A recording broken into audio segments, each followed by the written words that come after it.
আজকে পশ্চিমবঙ্গ বাঁচতে চায়, বাংলা মুক্তি চায়, বাংলা পরিত্রাণ চায়, বাংলা ঘরের ছেলেকে ঘরে রাখতে চায়, বাংলার মানুষ ঘরের ছেলেকে ঘরের ভাত খাওয়াতে চায়, বাংলার মানুষ শিল্পায়ন চায়, বর্ধমানের মানুষ দুর্গাপুর, রানীগঞ্জ, আসানসোলের উত্থান দেখতে চায়।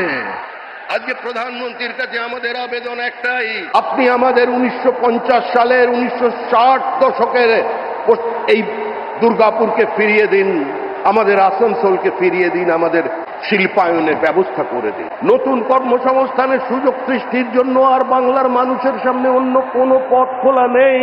আমরা পশ্চিমবঙ্গের মাটিতে 1 বছরের মধ্যে করে দেখাবো। সমস্ত শিল্পপতিদের কাছে আহ্বান জানাচ্ছি, 1 বছর অপেক্ষা করুন, আপনি একটা ইনভেস্টমেন্ট ফ্রেন্ডলি স্টেট পাবেন। আমাদের জল আছে, আমাদের মেধা আছে, আমাদের টাকা আছে, আমাদের টোপোগ্রাফিক্যাল অ্যাডভান্টেজ আছে, আমাদের বিশ্বের দরজা খোলা আছে।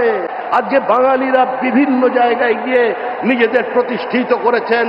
আর পশ্চিমবঙ্গের মাটিতে যে রাজনৈতিক দল ক্ষমতায় আছে, দৈনন্দিন চলন্ত সমস্যা থেকে মানুষের দৃষ্টিকে দূরে সরিয়ে রাখবার জন্য এই যে উগ্র বাঙালি প্রাদেশিকতার রাজনীতি তৈরি করছে, আজকে বাংলার মানুষ সংঘবদ্ধভাবে তার বিরোধিতা করবে।